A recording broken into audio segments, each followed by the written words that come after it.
Hello नमस्कार दोस्तों। चलिए आज बताते हैं बिहार में जो काफ़ी प्रसिद्ध हैं खाकी द चैप्टर ऑफ बिहार के नाम से, जो खाकी द चैप्टर और बिहार के नाम से चंदन महतो के नाम से उस सीरियल में उस कैरेक्टर को दिखाया गया था और रियल नेम उनका अशोक महतो है। जी हाँ, रियल नेम कितने लोग आपको पिंटू महतो बताएंगे, कितने लोग और कुछ बताएंगे। तो उन्हीं के बारे में हम एक सीरीज की शुरुआत किए हैं कि उनका जन्म कहाँ हुआ था, उन्होंने रंगदार कैसे बना, फिर रंगदार बनने के बाद जेल कैसे गए और जेल बनने के बाद अभी फ़िलहाल क्या करेंगे, तो उनके पर एक सीरीज बना रहे हैं। तो ये सीरीज का एपिसोड नंबर 1 है। तो आप लोग इस पर आशीर्वाद बना रहे हैं और कमेंट करके बताएं कि ऐसा ही सीरीज चाहिए, तो फिर हम आगे बनाते रहेंगे। तो चलिए जानते हैं कि अशोक महतो सबसे पहले रंगदार कैसे बने। जी हाँ, अशोक महतो का जन्म बिहार के नवादा जिले के बारसलीगंज विधानसभा के पक्कीब्राह्मण प्रखंड के बढ़ौना गांव में हुआ था। आप लोग तो शेखपुरा जिला का कितना जानते होंगे, लेकिन नहीं, अशोक महतो का जन्म नवादा जिले में पक्कीब्राह्मण प्रखंड के बढ़ौना गांव में हुआ था और वे एक साधारण सा बैकवर्ड परिवार में जन्म लिए थे। बाकी ये सब कोई मैटर नहीं था। उस समय लालू यादव का शासन था। साल 90 के बाद जितना भी कांड हुआ उस इलाके में, तो 2 ग्रुप मेन रूप से उभरा। सबसे पहले सरदार अखिलेश सिंह, जो कि नवादा जिला के वारसलीगंज के ही रहने वाले हैं और वो वारसलीगंज से कुछ ही किलोमीटर दूरी पर अपसड़ गांव है, वहां के निवासी हैं। फिलहाल उनकी पत्नी वारसलीगंज विधानसभा से विधायक भी हैं। आपको ये भी बताते चले कि अशोक महतो का भतीजा प्रदीप महतो भी वारसलीगंज विधानसभा से 2 बार विधायक रह चुके हैं। तो शुरुआत इस प्रकार हुई कि अशोक महतो लड़ाई जमीन की शुरू हुई।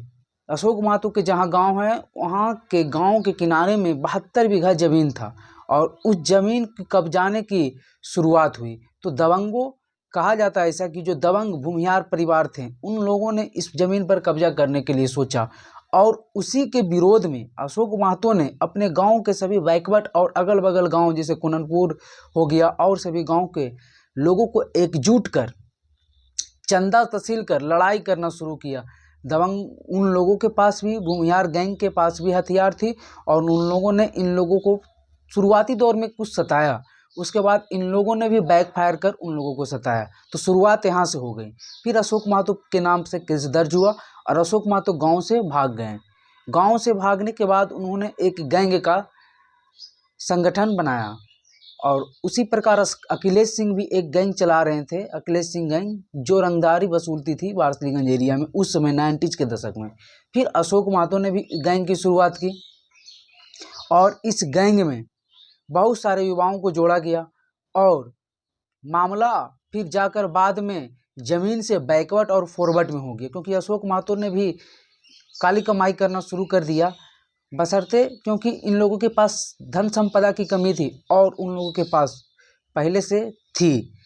लेकिन लड़ाई जब शुरू हुई तो दोनों के बीच साल 2000 के बाद, साल लगभग 1999 से 2005 तक पूरा पेपर लीन हो रहता था। जब भी हम लोग पेपर पढ़ते थे, क्योंकि हम लोग का बचपना उसी एरिया में बीता है, तो पढ़ते तो नहीं लेकिन सुनते थे ज़रूर कि आज यहाँ 5 मर्डर हो गया तो कल वहाँ 5 मर्डर हो गया।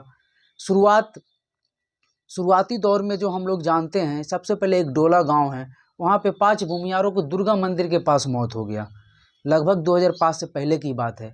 और फिर हम लोग जब बचपने में ही थे तब हम लोग पक्कीब्राह्मण के सटे हुए एक गांव है राजे बीघा, वहाँ 5 यादवों का मर्डर अखिलेश सिंह गैंग के द्वारा आरोप लगाया जाता किया गया।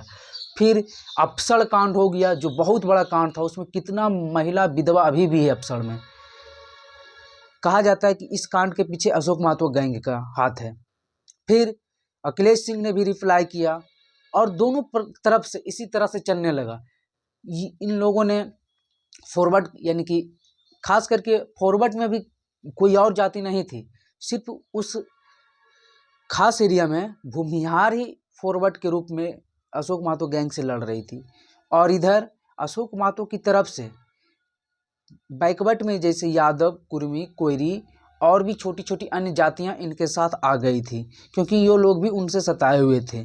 जिसके बाद लड़ाई दोनों तरफ से बहुत ही ज़बरदस्त चली और डर इतना कि रात में कोई आदमी दोनों में से किसी एक का नाम भी ले ले तो आदमी डर जाता था। यहाँ तक होता था कि चिट्ठी लिख के कि आज इस गांव पे हमला होगा, कल उस गांव पे हमला होगा।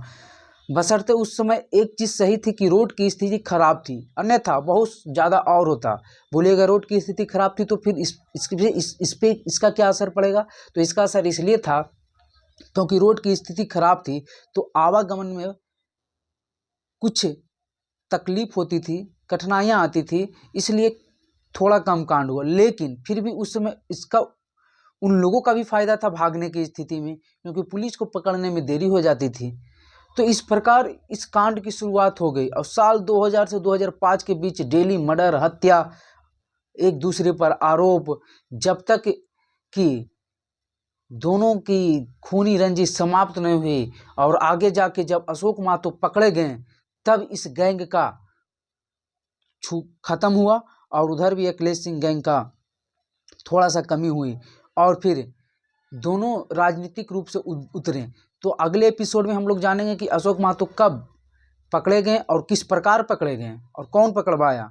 फिर उसके अगले एपिसोड में उनके राजनीतिक कैरियर के बारे में जानेंगे और जानेंगे उनके भतीजे कैसे विधायक बन गए।